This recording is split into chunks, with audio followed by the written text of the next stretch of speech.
क्या आपने कभी सोचा है इतनी सुंदर बटरफ्लाई कैसे बनती है? चलिए बटरफ्लाई का लाइफ साइकिल देखते हैं। बटरफ्लाई अपनी लाइफ की शुरुआत एक छोटे से एग से करती है।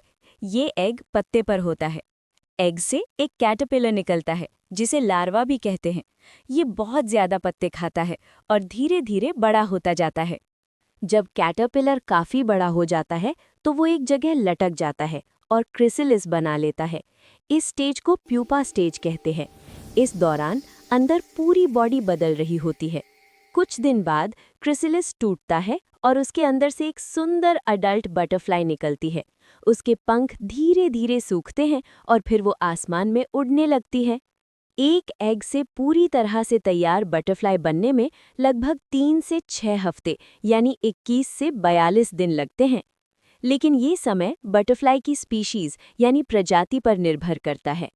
छोटी प्रजातियों की बटरफ्लाइज अक्सर सिर्फ 2 से 4 हफ्तों में अपना पूरा लाइफ साइकिल पूरा कर लेती हैं। नेचर हमें सिखाता है कि छोटी शुरुआत भी बहुत सुंदर बदलाव ला सकती है।